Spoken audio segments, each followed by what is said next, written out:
propósito de todos estos análisis, comentarios de la actual situación política que vive el país, me permito saludar, está la doctora Esther Balboa. Ella es especialista en ciencias políticas también.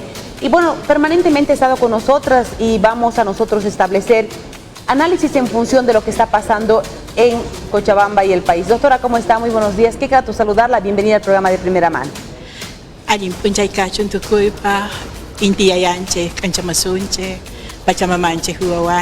Buenos días, Cochabamba, Ivonne. Es un placer estar otra vez con ustedes. Gracias, doctora, por su presencia. También me permito saludar al doctor Alfredo Mancilla, docente universitario y director del Colegio Nacional de Economistas. Doctor, ¿cómo está? Buenos días, bienvenido. Muy buenos días. Sin duda importante hacer algunas reflexiones en función de los hechos que se van dando en nuestra sociedad, que son hechos económicos, son hechos de ejercicios del poder y de interacciones que deberían mejorar para la salud de la economía y el bienestar social.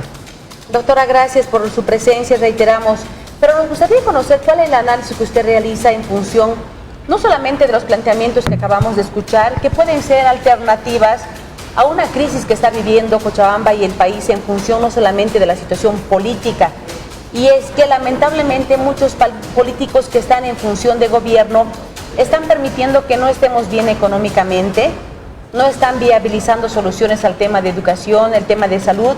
Por eso tenemos marchas, protestas, bloqueos, manifestaciones. Es más, y reitero e insisto, un paro de 96 horas que pretenden llevar adelante los médicos si es que en esta semana no les dan soluciones. Entonces, son parámetros importantes que tiene que tomar en cuenta un gobierno nacional. ¿Para qué está un gobierno nacional si no es para viabilizar la buena estabilidad y convivencia de todos los bolivianos a quienes está él gobernando en este momento? Adelante, por favor, doctora. Bueno, yo quisiera referirme a algo más doméstico, ¿no? Tener la idea de que el Estado es una familia, donde existe la madre, el padre, los hijos, los tíos, los abuelos, los primos y toda la parentela, ¿no? Que de alguna manera depende del pater familias.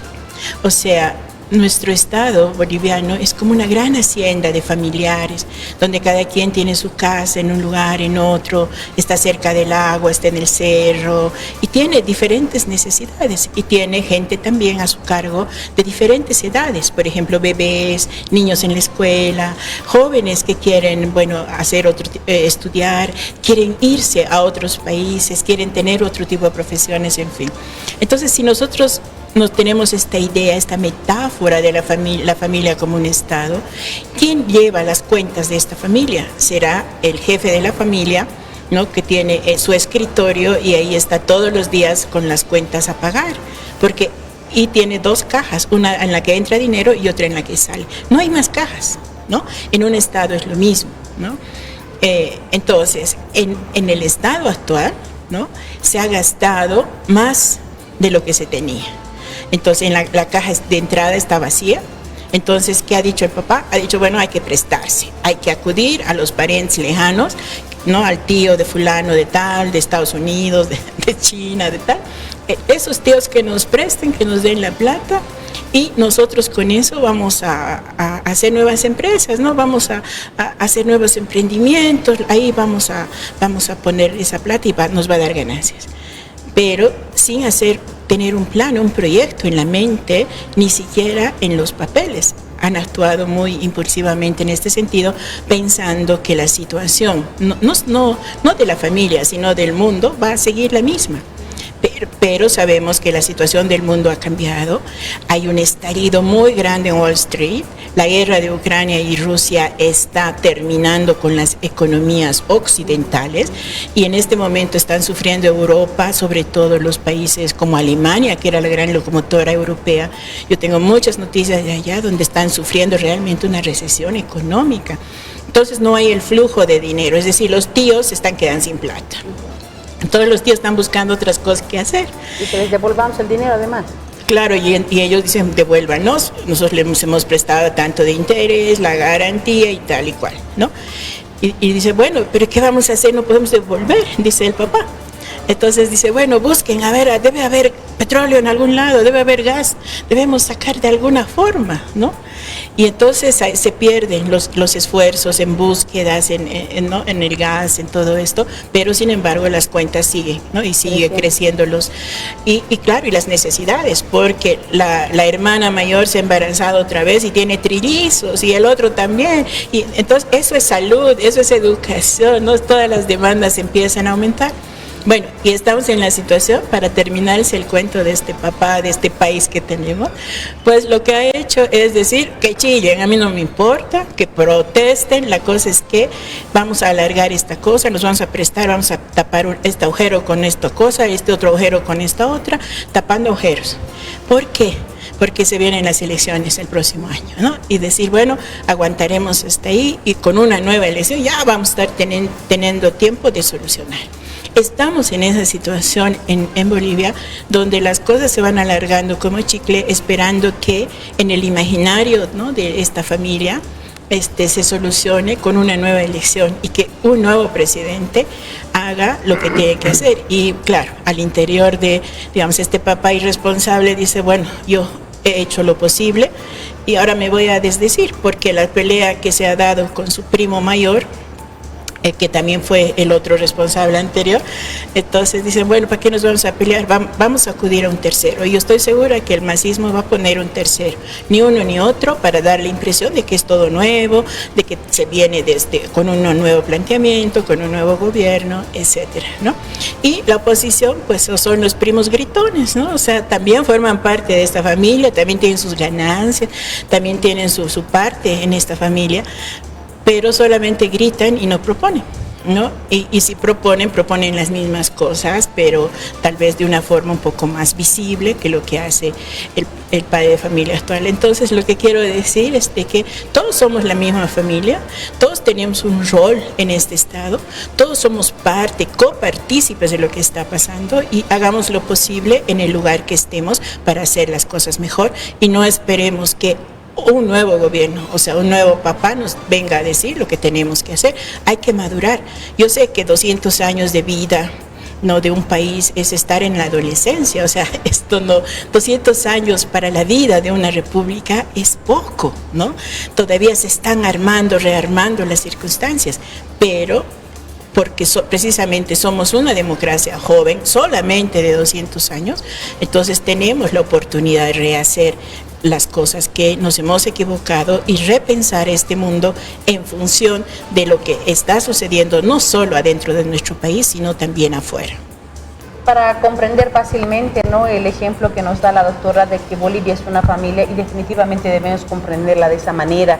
Y preocupados, me imagino que todos, ¿no? Porque no tenemos que tener un país bacheado, ¿no es cierto? Tapar un hueco aquí, un hueco allá. Tenemos que buscar soluciones estructurales. Hablaba y hacía crítica también a la situación de que no se ha hecho una planificación adecuada, y en economía, que llamamos aquello, es importante obviamente visibilizar. Si queremos crecer, ¿cómo vamos a crecer? ¿Por qué vamos a crecer? ¿Qué tenemos en realidad luego de un diagnóstico exquisito que tenemos que tener? Plantear, ¿no? Y si esos planteamientos pueden ser viables para un país como el nuestro, doctor. Es interesante la historia en función de la familia, porque la familia es el núcleo para hacer desarrollo, para satisfacer necesidades materiales, espirituales. Y acá se me viene a la cabeza algo importantísimo: se debe planificar. ¿Y por qué se debe planificar?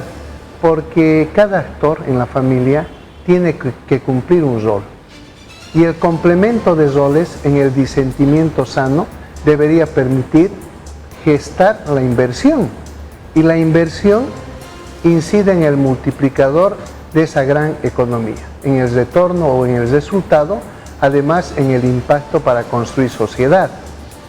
Y es lo que ha ocurrido en nuestro medio. 2019 nos aproximamos a 44.000 millones de dólares en Producto Interno Bruto a precios de mercado. Viene el tema de la cuestionante: ¿fue golpe o fue fraude? ¿No es cierto? Está Yanine Áñez en el poder. Entonces tenemos el COVID-19 y se evaporan de la economía más o menos 12.8%, ¿no? de ese PIB a precios de mercado, y tal vez más. entonces desaparece el dinero, desaparece la sangre de la economía, vamos a decir. Entonces, languidece la economía y voy a irme al 2022, que también se da con 44.000 millones de dólares un PIB. Pero ¿qué es lo que pasa?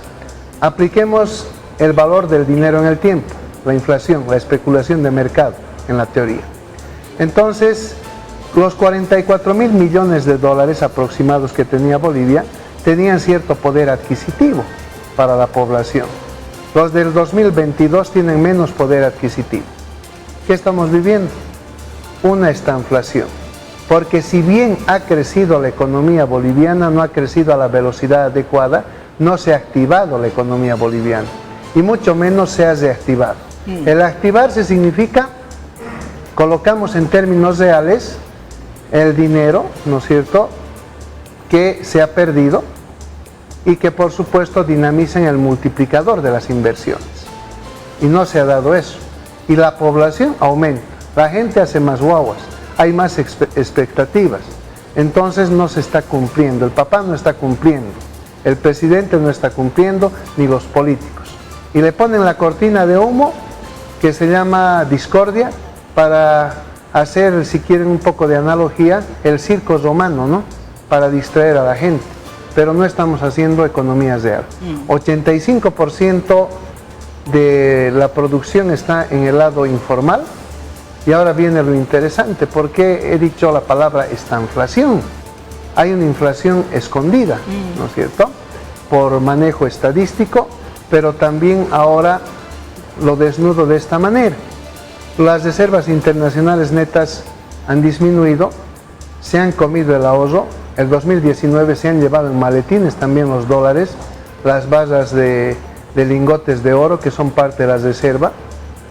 Entonces no se ha contabilizado lo que usted dice como corresponde y se esfumó el ahorro, vamos a decir. Entonces, ¿qué ocurre ahora en nuestra sociedad? Escasea el dólar y voy a hacer la siguiente analogía. Soy un empresario que tengo sobreestocamiento, he sido previsor, he sido visionario, voy a decir. Les puedo vender unos meses con el mismo precio mi producto, pero necesito importar el producto, necesito importar, si soy productor, ¿no es cierto?, necesito importar insumos. No tengo dólares, compro dólares del mercado negro, lo que dicen en Argentina el mercado blue. Entonces, ¿qué va a pasar? Ya compro caro. Entonces, cuando vaya a vender mi producto, el producto ya es más caro.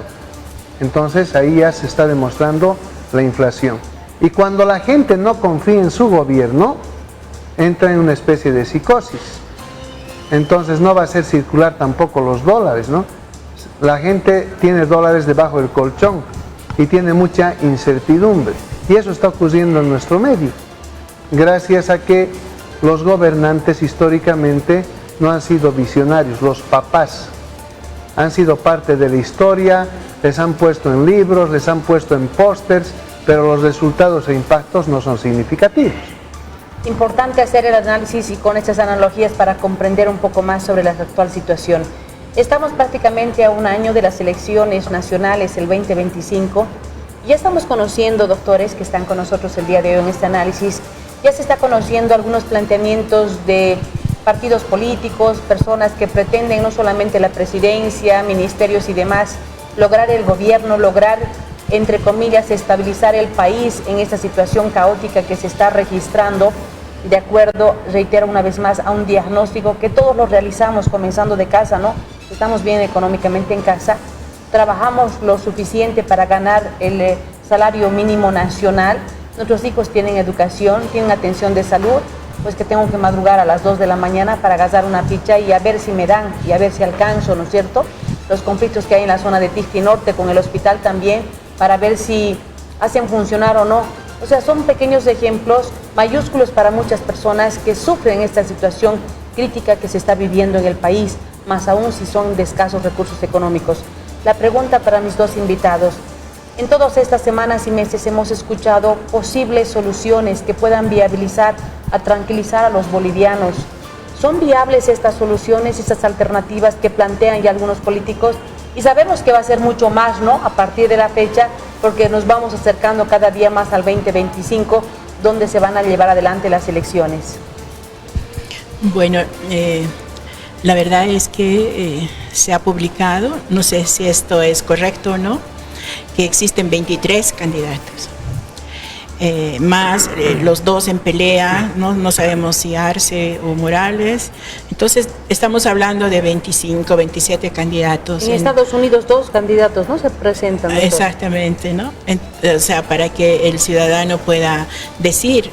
A ver, cuando me refiero a gobierno, no me refiero solamente al presidente de la República, porque el presidente de la República representa al órgano ejecutivo. O sea, el ejecutivo es el que planifica cómo se va a gastar la plata, ¿no? Pero está el primer poder del Estado, que es, en este caso se llama Asamblea. Nominalmente siempre en todos los países se ha llamado Congreso, ¿no?, que está compuesto por diputados y senadores en nuestro caso. Y ellos son los que dan los lineamientos generales para que el gobierno gaste. O sea, y eso está relacionado con una gran ley que es la Constitución Política del Estado, que da el marco en qué debes hacer, qué cosas debes hacer, cómo se debe comportar la institucionalidad.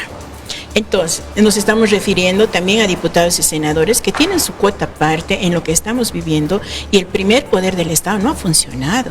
Es decir, se ha dicho hace muchos años ya, y esta es siempre mi controversia, yo diría hace 40 años que yo vengo discutiendo con mis colegas, de que es la gente con mayor formación la que debería ir al primer poder del Estado. Pero se ha popularizado tanto que dice, cualquiera puede ser diputado, cualquiera puede ser senador, cualquiera puede acceder al primer poder del Estado, aunque no sepa leer y escribir. Y la razón es que es su derecho humano, es eso, se ha esgrimido, ¿no? Tal vez eso está bien para Suiza, está bien para Estados Unidos, para estos países que han transitado otro tipo de historia de miles de años de educación. Pero en nuestro país no es así, ¿no? Entonces nosotros, muchas personas apenas están deletreando el castellano, no saben nada de inglés, no saben chino, no saben ruso.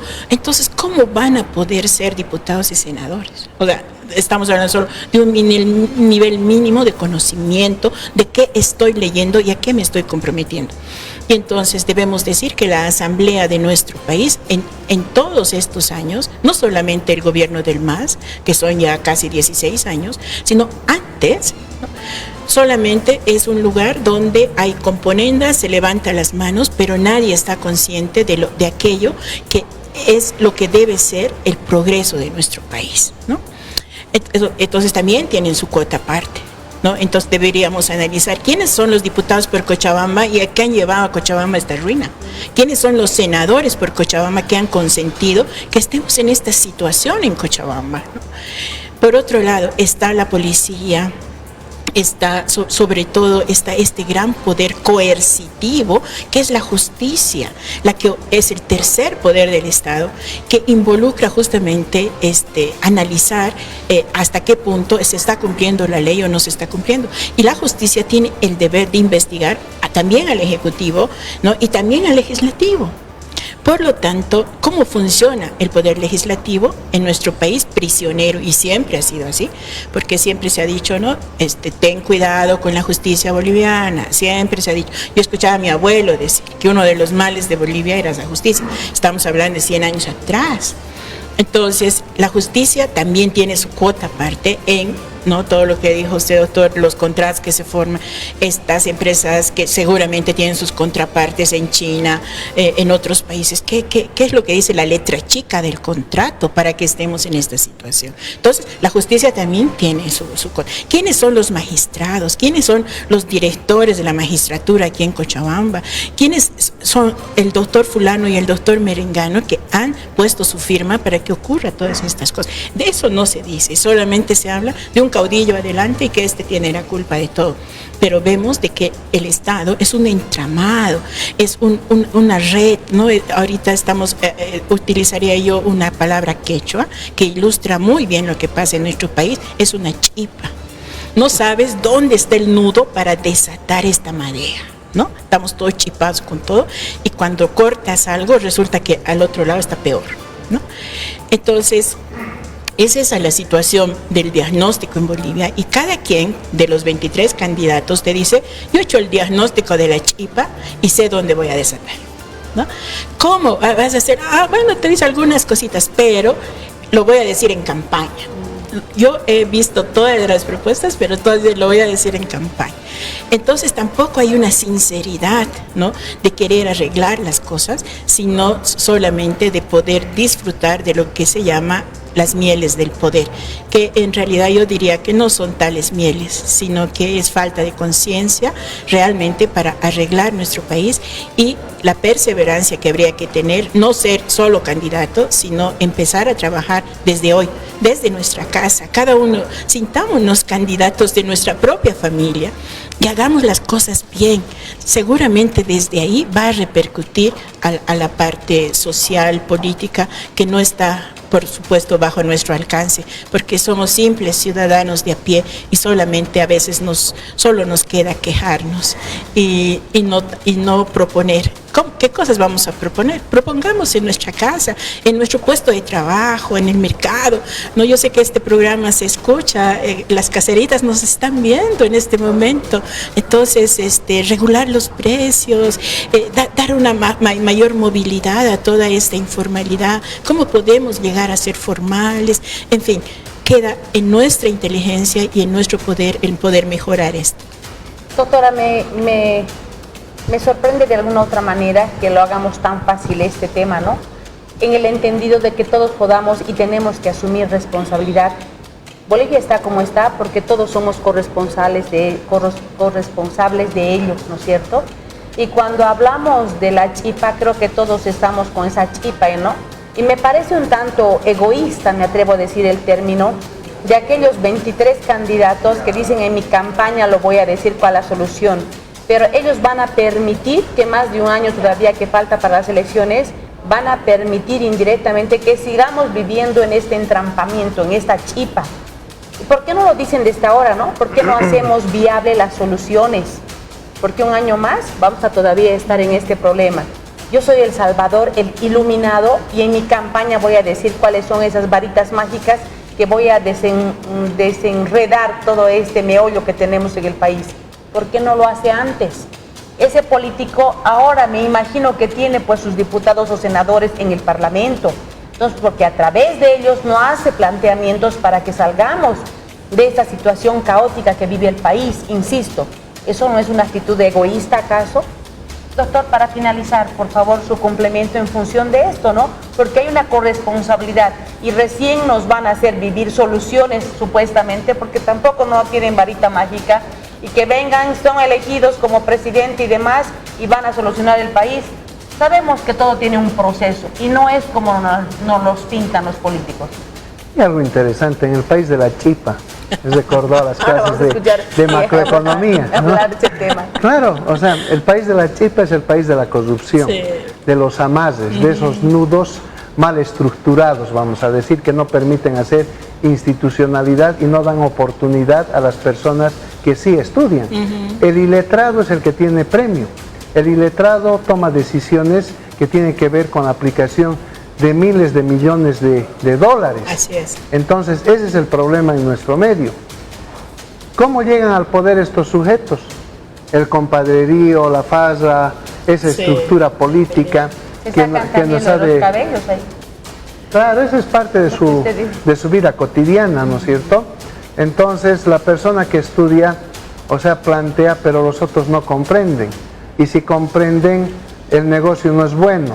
¿Y por qué les digo esto? Porque el mejor negocio que han manejado los políticos los últimos años se llama la desigualdad, la pobreza, la economía sucia, ¿no? Entonces, ¿qué se tendría que hacer en Bolivia?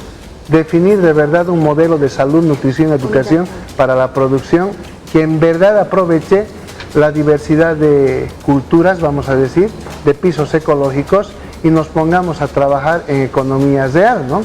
En el intercambio, pero para eso tiene que haber doctrina de Estado. Exacto. ¿Y cuál es el elemento o el factor que une a los bolivianos cuando nosotros escuchamos, por ejemplo, yo soy de Punata, yo soy de La Paz, yo soy de Oruro. Entonces, raro es el que dice soy boliviano. Entonces fallamos, ¿no? Tenemos que aprender a ser nacionalistas, pero a trabajar en equipo y aprovechar nuestra ventaja relativa comparativa para que en el tiempo maduremos en democracia, con institucionalidad y consolidemos economía real, una economía de inyección, no de filtración, nos falta mucho. Sí, a eso completaría yo, que lo que usted dice, doctor, es una ilusión, no es real. ¿Por qué? Porque justamente el gobierno del MAS ha cerrado la última puerta que era la salida al mar. ¿De qué nos sirve producir, por ejemplo, la mejor papa en Bolivia si no podemos exportarla? ¿Qué vamos a hacer entre, digamos, 15, que somos 15 millones máximo? Eso es un barrio de Nueva York. Somos muy poquitos en un amplio territorio. Correcto. Entonces, para ganar realmente, para tener entrada, no podemos quedarnos con nuestro producto. Obviamente queda para la casa, pero el resto tenemos que exportar y no tenemos salida al mar, tanto al Atlántico como al Pacífico. Se ha cerrado todas las posibilidades que teníamos, esfuerzos de cochabambinos que hicieron para sacar por el río, desde Puerto Villarruel, navegando los ríos, no por el Mamoré, no, etcétera, para ir al Atlántico. Esa posibilidad también se nos ha cerrado. No, la salida al Pacífico, no podemos quejarnos ante nadie, la salida al Pacífico. Por avión, ¿cómo podemos sacar las cosas por avión si es muy caro? Entonces, ¿no? Cuando decimos vamos a producir por pisos ecológicos, etcétera, será para nuestro consumo, pero no para el desarrollo del país.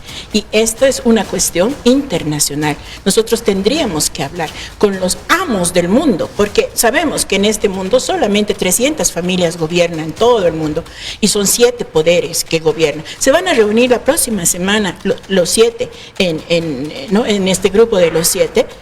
¿Y sabe de Sudamérica quién han invitado? No la segunda economía mejor que ha dicho Arce Catacora. Han invitado a Javier Milei, el presidente de Argentina, con la peor economía de Sudamérica. A él lo han invitado al grupo de los 7. ¿Por qué se da esto? No, ¿por qué no el mejor no ve que dice que estamos bien, va a ir al grupo de los 7 e invitan a uno que está, su país está en bancarrota, ¿no? Entonces, estas cosas nos hacen repensar de que lo que estamos viviendo no es una realidad, sino necesitamos nosotros abogar ante esos otros poderes y demostrar que no queremos ser solamente productores de materia prima, sino también queremos tener el mismo nivel de vida que ellos, pero al mismo tiempo tenemos que aportar mucho al mundo. Y somos los más ricos del mundo, como Bolivia, nuestras montañas están llenas de oro y sobre todo de elementos minerales que hacen a la tecnología. Por ejemplo, algo que no sabemos que en nuestras computadoras está el indio. Es un mineral, es una gotita que le ponen para unir los cables, que eso absolutamente lo sacan de Bolivia. ¿Y cómo lo sacan? En forma de manganeso. O sea, asociado al manganeso están sacando el indio sin pagar impuestos, sin nada, y en otras partes lo refinan y lo venden. Pero a nosotros nos dicen el litio va a ser el futuro, o sea, ¿no es cierto? Se aprovechan de nuestra ignorancia y de nuestra falta de formación realmente para poder hablar en sus idiomas. Hoy en día muchos de los diputados y los senadores y los directores del gobierno, el ministro de Justicia, el ministro del Interior, todos ellos que son los capos hoy en día, deberían estar hablando en diferentes idiomas para traer justamente estas cosas en nuestro país. Pero no, la pelea es interna, nos agarramos los pelos. ¿Eso a dónde nos lleva? A nada. Otra vez somos ocurruna, otra vez estamos mirándonos el ombligo y claro, y en elecciones va a salir, ¿no? Como para la elección de Miss Cochabamba, a ver quién es el más bello. Pero, bueno, ya tenemos, yo digo, yo tengo casi 70 años de vida. Entonces, digo, bueno, yo soy la mayor de esta sociedad y tengo que hacer una propuesta, ¿no? Pero los otros esperan, ¿no? Todos esperamos que alguien nos resuelva la vida. Y yo creo que eso no está bien. Es trabajo en equipo. Exactamente. Es visión. Es visión. Ajá, quiero agradecer a mis invitados especiales porque este tipo de análisis van a permitir que todos despertemos, ¿no?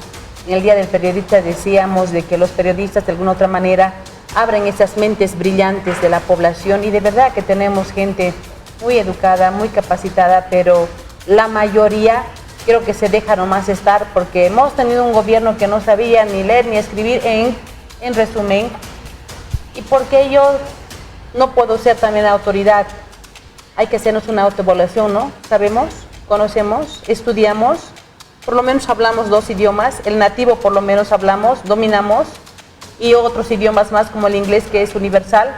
¿Para qué? Para que eso nos permita salir de Bolivia y buscar incluso nuevos mercados para nuestros empresarios, para aquellos que entre sombras y medianoche continúan, ¿no?, apostando a Bolivia y haciendo crecer su economía paupérrima, para poder dar empleo a muchas personas que forman parte de sus familias. O sea, hay mucho que analizar y me alegra mucho por eso contar con la doctora Esther Balboa y el doctor Alfredo Mancilla, que los vamos a tener constantemente para que nos ayuden a reflexionar sobre diferentes temáticas. En breve hablaremos sobre el CERES y el trabajo importante que ellos han venido cumpliendo en estos días. En breve hablaremos del tema de la situación de pasajes, que es muy particular. Y bueno, yo agradezco una vez más. Doctora, gracias por haber estado con nosotros. Importante soporte. Muchas gracias, Ivonne. Gracias por la invitación. Doctor, igualmente. Doctor, gracias. Buenos días. Doctoras, a ustedes, interesante la plática, haciendo filosofía para entender la economía y el desarrollo. Gracias. Tenemos